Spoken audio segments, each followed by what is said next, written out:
Well, Bill Plunkett, we've made it to the midseason here. All-Star break. The All-Star game obviously was yesterday. And first, I wanted to check in with you. How's your first half of the season been covering this very strange and peculiar Dodgers season this year? It's not that strange and peculiar. It feels like last season all over again. Mm, Starting with the early trip over to Japan this year, Korea last year. It just seems like the same storylines popped up again this year. yeah, yeah. And I wanted to ask you this because I was just curious. I mean, you've been covering this team a long time. I mean, has is there anything that surprises you about a team in the first half? If so, I mean, is there something that stands out in the first half of the season that may have surprised you about this team that you weren't quite expecting coming into the season? Yeah, it takes an awful lot to surprise me after all these years. I think some of the little individual things will, be unexpected. Uh, the way they've handled Shohei, I don't think we expected. I think it was at first it was we'll see him in May. We're going to see him pitching in May, and he'll be part of a six-man rotation. And then they decided to take it a little slower, and we thought, okay, we'll see him after the All-Star break. And then he jumps in from throwing to hitters in the afternoon to pitching in major league games without an intermediate step, really. So that's a little surprising. Some of the individual seasons, Will Smith is having a fantastic season. He's gotten off to hot starts before, and then the grind of being a catcher kind of wears him down, and he isn't as good in the second half. He leads the National League in hitting at the half, at the break. So that's impressive, unexpected in a little bit. And on the other side, I did not expect Mookie Betts to get old overnight, and that's almost what it looks like is happening. Because he is just not the same offensive player this year. He's having the worst year of his career. Just seems like the ball is not coming off his bat like it used to. He's a lot of routine flyouts and pop outs. That's very unexpected. But some of the other stuff, I mean, in the off season when everyone was getting so excited about adding Sasaki, adding Blake Snell, and oh my gosh, what are they going to do with all those starting pitchers? They've got 10 of them.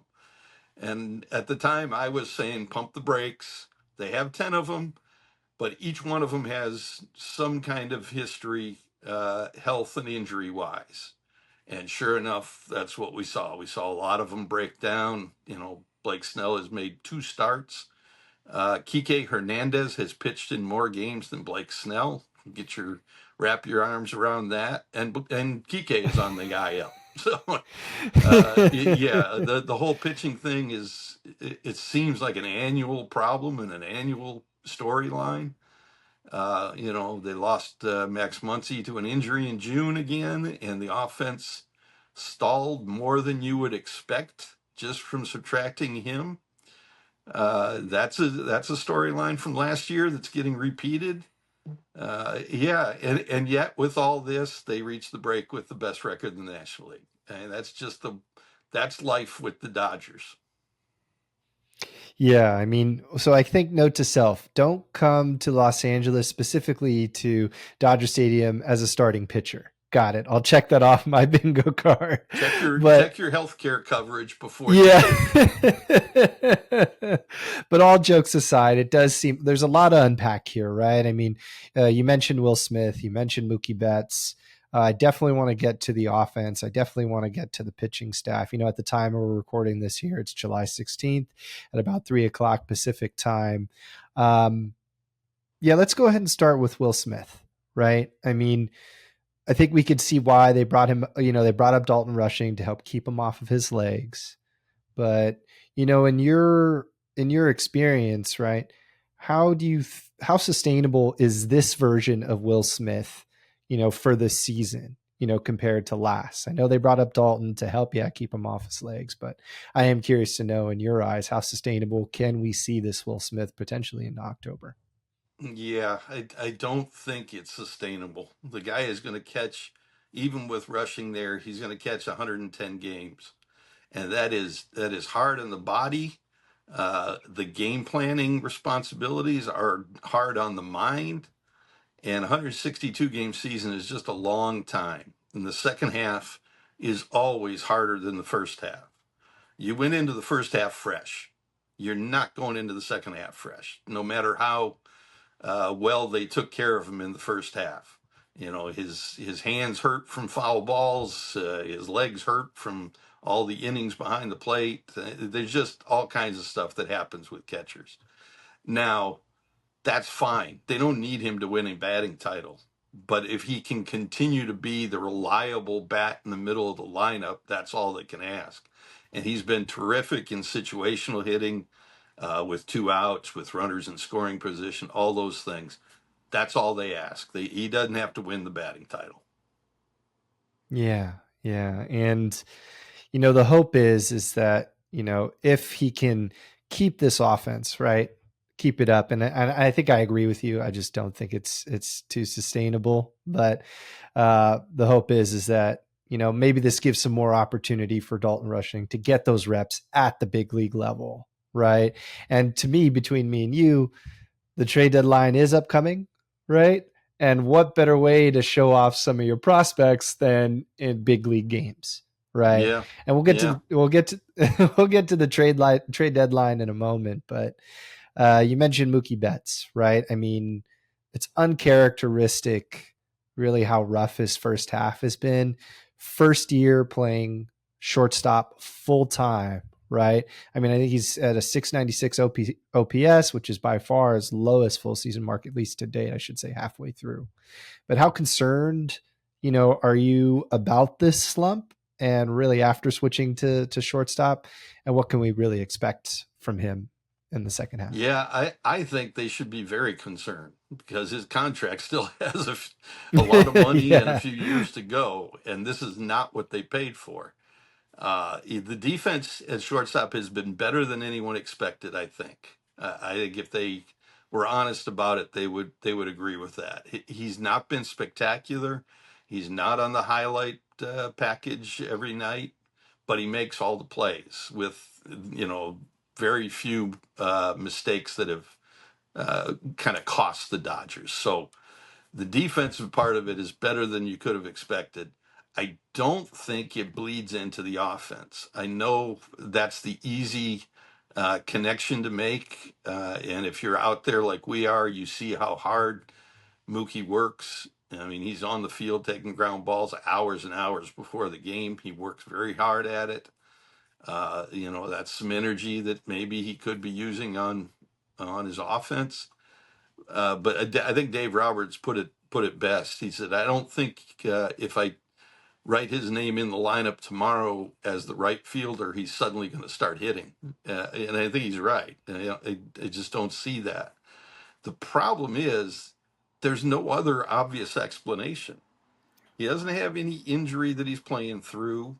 The virus that he had in spring training that caused him to lose so much weight, that's long gone. He's got the weight back. His strength is fine.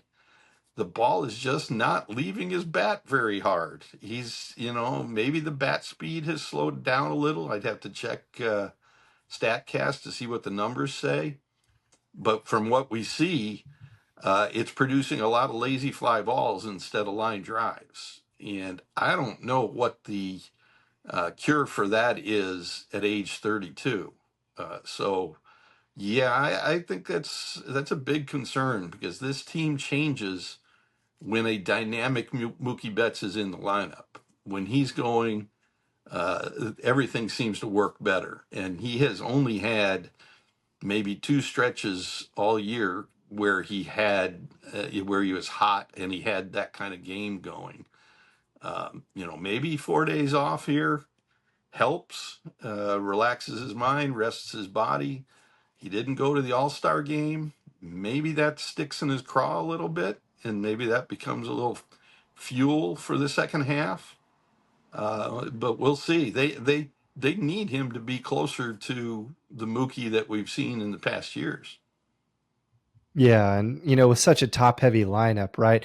You weren't going to get the production from Andy Pajes forever, right? I mean, that offense from Pajes at the bottom part of the lineup, they actually moved him up when Teoscar was out, right, for a number of games, but he seems to have kind of returned to earth here, right? And I'm sure no should say none of the Dodgers front office was expecting that kind of production from Pajes. I don't know if any of us were, but they're going to need a Mookie Betts. They're going to need Freddie Freeman, right? And on the subject of Freddie Freeman, I mean, he had such a hot start, right? I remember watching a clip from him a few years back saying how much he wanted to win the batting title, and I really thought he was going to be in the running for that. But it seems like for about 2 or 3 months, he's still searching for his swing. What have you seen from Freddie Freeman and kind of where he's at with this swing? It seems like it was on the uptick coming into the break here.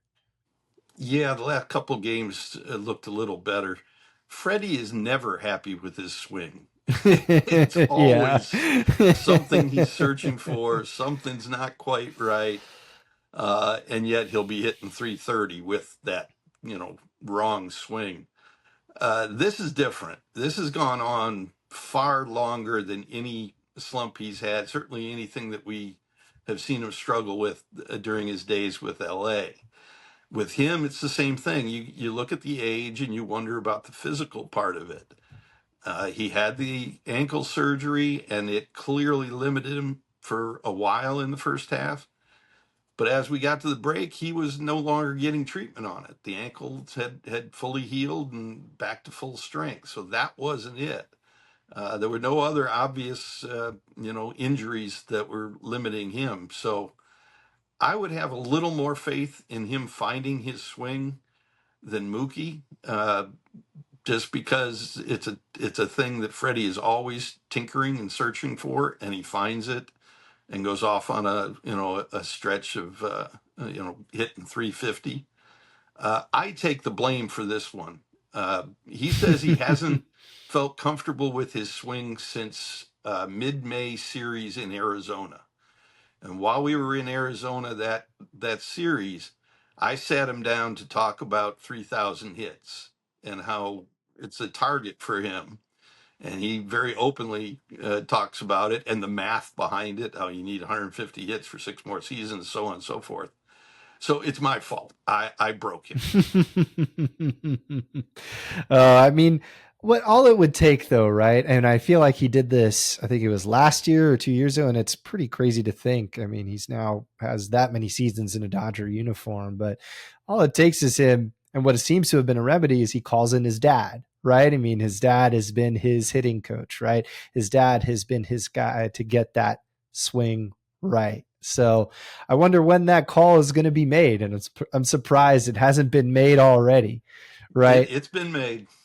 Okay. Yeah, I asked Freddie about that at some point in the last road trip. I said, so is dad the guy who calls you and tells you, your back leg is in the wrong place, or that this or that, or do you call him and get him to critique your swing? And he said his dad is more of a hype man. He for him. His dad will call and tell him everything's going to be fine. You know how to hit. You haven't forgotten how to hit. You're going to be fine. But during this stretch, talking to Freddie about all the different things that he tries, it's almost comical. Uh, he doesn't take batting practice on the field most days. He takes 3 different sessions of batting practice in the cage, and he is meticulous about doing them the same way uh, every day, 162 games. Freddie is just a guy that works at all of this, and he's tried everything that normally works for him. He's got a net drill that he does with in the batting cage where they put the screens right in front of the home plate, and the idea is to drive the ball through the gap between them. He's done that. He's done everything. So you just wait for it all to click in, I guess. Mm-hmm. Yeah, yeah. And I mean, speaking of clicking, I mean, I feel that although Shohei has had a little bit of a challenge ever since he started pitching, right, at the plate, right, it seems that these final two games, right, in San Francisco, where they actually snapped like that 7 game losing streak, which is one of the worst they've had in the last 8 seasons.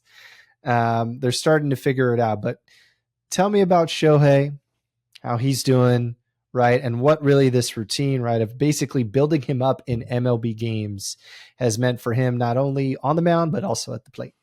Yeah, he has. He's hit 209 since he started pitching. So that's not great. I don't think we don't know for sure that they're connected. He still hit a bunch of home runs in that time. Um, but the Dodgers are still kind of learning how this works with Shohei. Angels had, years where they would not play him as a DH the day after he pitched, or they'd give him the day before off, or some form of that. Dodgers don't have that experience. They're learning on the fly with him. Shohei's not going to volunteer a day off. I think he loves hitting and he wants to do it whenever he can. I think the Dodgers don't want to do anything with Shohei the pitcher that would risk Shohei the hitter. So that's why you saw the very slow buildup. He hasn't thrown more than 36 pitches. He's pitched once a week. So it's a very measured pace. They don't want to risk losing the hitter from their lineup. Uh, in the second half, I don't think you're going to see him go past 5 innings, period. Not during the regular season and probably not in the playoffs, because if you think about it, 5 innings from your starting pitcher in the playoffs, you're dancing and happy as can be. They don't go much farther than that. So what you're seeing is a minor league injury rehab assignment at the big league level.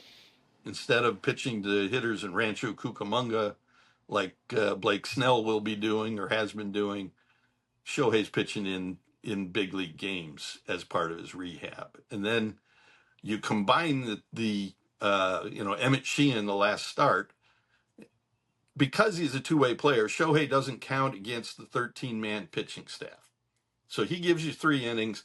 Sheehan gives you 5. You just got an 8-inning start from one pitcher. That's the way they think of it. So it's new to the Dodgers. It's not new to Shohei. It's been amazing to watch. Guys who get Tommy John surgery, or in his case, a second one, usually when they come back, the velocity comes back right away. We saw it with Buehler last year. We see it with Dustin May this year. But the command doesn't. That takes longer. And Yes. being precise and getting the shape of your pitches back the way they were before, that takes longer. Not with Shohei. It took like 2 innings. It was like his second time out. He was striking out guys. So, and he threw 102 in his third inning when he returned. So, like everything else, he's unique. And I think as good as he's looked, there's got to be a big temptation to pitch him more. Stretch it out to 4 innings, to 5 innings sooner. But I don't think you'll see the Dodgers give in to that temptation. Yeah, I mean, it would be hard for me to see that as well. And I thought you brought up a really good point about the Emmett Yeah. Sheehan kind of, bulk guy there at the end. And it's an interesting way to manipulate the roster almost, in a sense, right? To be able to have, quote unquote, right, a 13th pitcher, right? And you can get a guy in there like Emmett Sheehan to be able to back up somebody like Shohei. And that could be a pretty powerful 1-2 Here, punch, I think, this coming here's something to think postseason. about that we've Mm-hmm. been kicking Yeah. around for a little while now. What if they go into the playoffs with all these starting pitchers healthy? I know that's a huge if, but what if they have Snell and Yamamoto and Glasnow and Sheehan and Kershaw and Ohtani? How do you manipulate that in the playoffs? Could we see, I don't know, maybe Ohtani and Kershaw piggybacking 4 innings each Yeah. in a postseason game. If they have all these options, the Dodgers are very good at outthinking themselves or overthinking things. So I think that sets up a pretty interesting scenario. Mm. You mentioned setup guys, or in this case, closers. I mean, I want to talk about Tanner Scott, right? He was one of their big fishes, right, in the offseason market. They sign him. He gets the big money here in Los Angeles. And, he's now blown, what is it, 6 or 7 saves this Sunday was season, 7. tied for the most. Yeah, and so that's tied for the most in baseball. If not, that might not be the outright lead, but regardless of the fact, I mean, where do you think the Dodgers are on Tanner Scott right now? And do you see him as the full-time closer, or maybe once a Trinan gets back, right, and back into the bullpen, Trinan's like your ninth inning guy? Yeah, I don't think they will use Trinan that way. They never have. They prefer to use him Mm. as that, I guess, fireman who comes in the sixth, seventh, eighth, wherever the heart of the lineup and the most dangerous situation is. Just moving him to the ninth inning and dedicating him to that, that's not the way the Dodgers operate. I don't think they want Tanner Scott to be that guy either. When this bullpen was put together, he was supposed to be another guy that they could deploy in the 6, 7, 8, 9, any of those. You had Evan Phillips, remember him? Tommy John surgery. You had Trinan, he goes away for the forearm. They had Michael Kopech. He's barely been on the active roster between shoulder and now knee. They signed Kirby Yates, another guy who's been a closer in the past. He hasn't been that great or that dependable yet either. So, what they thought was going to be a five-headed closer where they could pick any one of these options on any given day, kind of by default has become Tanner Scott.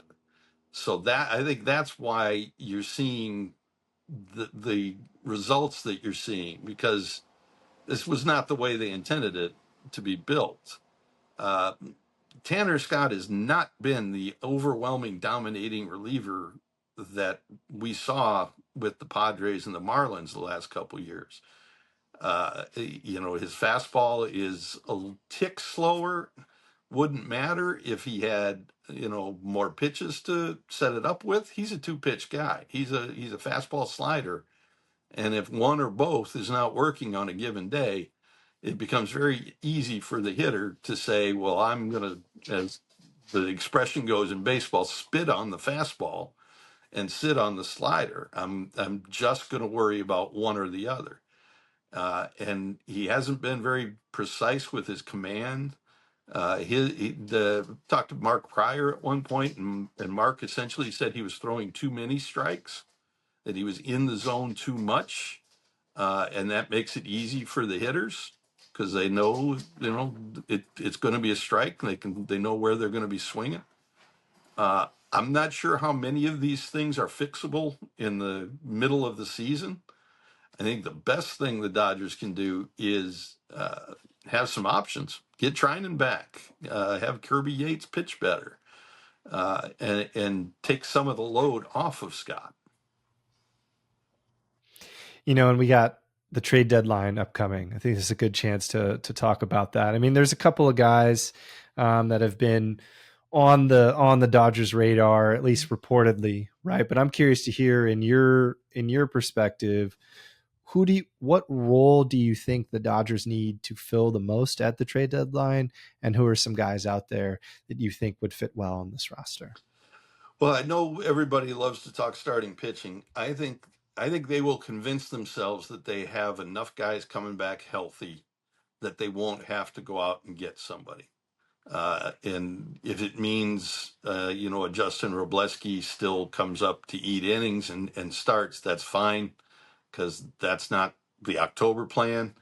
The October plan is to have Snell, Glasnow, Yamamoto, Ohtani healthy and making the starts. So I tend to take all the speculation about starting pitching with a grain of salt. I don't think they'll go that direction. I think they're much more likely to go bullpen and try and replace what they're missing with Phillips and Kopech out. I think with the way Conforto's season has gone, with Muncy being out, I kind of think a left-handed bat makes some sense. You want to name Cedric Mullins with the Baltimore Orioles, is a pretty good left-handed hitter, an outfielder who would fit in, and he's in the final year of his contract. He's a free agent next winter. So the price is lower when you get that kind of guy. You're just renting him for a couple months. So maybe he's in the mix. The bullpen, the big names that are going to be out there are Emmanuel Clase, the closer for the Guardians, Johan Duran, the closer for the Twins, Griffin Jacks, another pretty good reliever with the Twins, Felix Bautista, another closer with the Orioles. But I think all four of those guys are under club control for a couple more years. In other words, they're not going anywhere. They're not going to be free agents at the end of the year. That means it's going to cost you. You're going to have to, especially in the case of the Guardians, I think you got to overwhelm them with an offer to get them to move Class A. Tigers are running away with the AL Central, so maybe the teams like the Twins and Guardians are a little more open for business.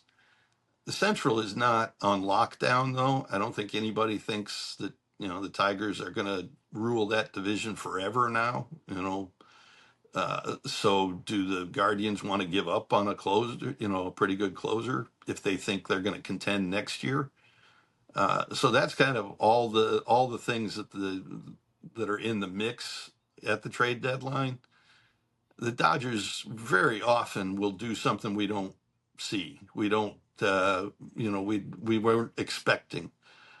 So there's bound to be a couple relievers out there that they're looking at now that we're not thinking of. Ryan Helsley with the Cardinals is another name that comes up a lot. But they could be looking elsewhere for some other guys to reinforce the bullpen. I just think that's got to be number one on the agenda at this point. Yeah. Yeah, and I think I would agree too. Those are some of the names that I was thinking about as well. And even at we mentioned a little bit the Muncy injury, right? And what that has meant for the third base production, and how similarly, right, Muncy missed a ton of games last year, right? And the offensive production that came out of third base was, for the lack of a better term, minimal, right? So a name that I've thought of, and nobody's really talked about this, so I'm curious to hear your thoughts on this. But what if a guy like DJ LeMahieu, who just got let go, right, by the Yankees, comes in, slots in? I think he's 37, right? He was hitting pretty well after the Yankees let him go, and I could see that being kind of like was it 2019 or 2020, like a David Freese, right? A veteran guy to come in, sit in the locker room, and take over that position. What are your thoughts on that? Yeah, I could see that happening. The one thing I would say is part of the reason he was released by the Yankees was because he can no longer play third base on a regular basis. So he wouldn't be much of a solution for Muncy. If he came in, you'd have to split time with somebody there. And right now, I guess Edman would be the switch hitting left-handed option that you could maybe create a platoon with. The word is LeMahieu has several teams knocking on his door, so he's going to end up somewhere. And I think you're right. I think it will be as a bench piece on a contender. He's not going anywhere else. He's not at the point in his career where he needs to chase a job somewhere else and chase at bats. So he makes some sense. It's kind of that around the fringe kind of move that the Dodgers have made in past years at the deadline to just kind of shore things up at the back end of the roster. If I'm DJ LeMahieu, going to LA to play for a couple months, it probably sounds pretty good and gives you a really good chance in October. So I think they could sell him on the idea pretty well. Yeah. And some other options, and I gotta ask the question because people talk about it, but Arenado. yeah, how likely is that scenario happening in LA? I mean, I feel like it's been talked Yeah, about for how many years now, right? yeah. So, I just don't see it happening. There's a lot of money left on that contract. I don't think the Cardinals are in the mood to move him and pay for it.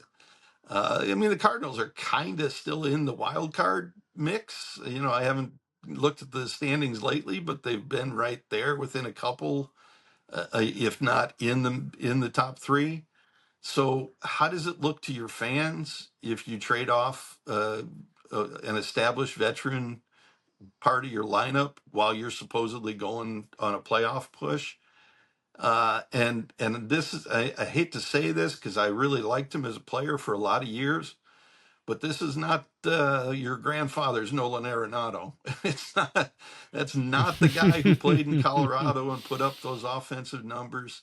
He's still a whiz defensively, but he's a step slower. Um, Max Muncy is a better offensive player. So when Max Muncy comes back, what does Arenado do for you? I don't know that he's very useful. So I don't think there's a whole lot to that speculation. This year's injury with Muncy is probably better than last year's.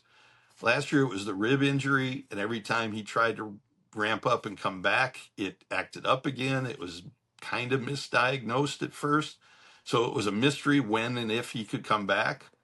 With the knee, they know what happened, and they're pretty confident that it's a 6 to 8 week thing, and he'll be back in August, towards the end of August. My concern would be which version of Max Muncy do you get when he comes back? He's not going to just drop into the lineup and be the guy he was before he got hurt. It's going to take some time. How much time? That's, when you come back at the end of August, how much time do you have?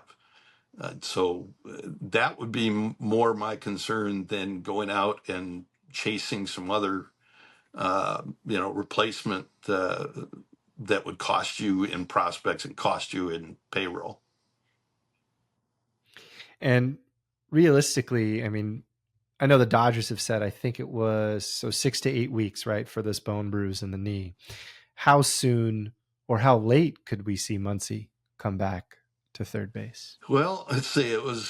It 8 weeks would put it in this, like the last 10 days of August, just in time for him to go down and do a minor league rehab before the minor league season ends. So that gives him basically 3 weeks in September before the playoffs to get back into major league form. So I think that's probably your best case, most realistic at least scenario. And so we're talking a little bit about September, right? October, postseason, right? It's somehow vastly approaching here as we're coming up. It's amazing how quick this season can fly Speak for by at yourself. 106. I know, huh? That series in Tokyo Yes. feels like 150 Yeah. years ago. Yeah.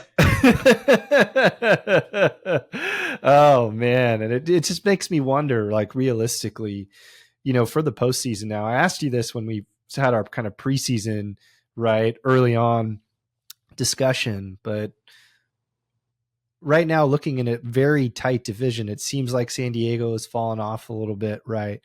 But the biggest threat to the Dodgers, just within the NL West, right, has to be our rivals up to the north, right, in San Francisco. What do you think is the realistic postseason odds to get out of the NL West, leading and winning this division versus maybe a wild card spot? Right. Yeah, I wouldn't worry. They're going to win the division like they Yeah. always do. Mm-hmm. The Yeah. Giants and the Padres have kind of swapped as being the hot team. I think the schedule has a lot to do with that. There's just a lot of less than mediocre teams out there. And if you get a bunch of them on your schedule for a while, you can get hot and look like a threat. But then every time the Dodgers play them head Mm-hmm. to head, they've taken care of business. So I would not worry about the division. I do think the Padres and Giants are both solid wild card teams. I'm surprised by the Diamondbacks this year. Thought they were going to be better. Their pitching has not lived up to advanced projections, partly because Corbin Burns got hurt. Um, so maybe they have more of an effect on the race by who they decide to trade and where they decide to trade them to. They could have their impact that way.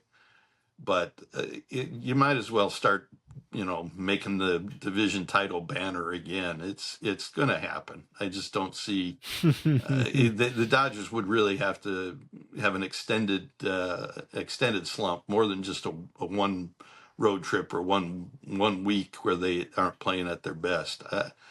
They're the best team in the division. They're probably the best team in the National League when it's all said and done. Again,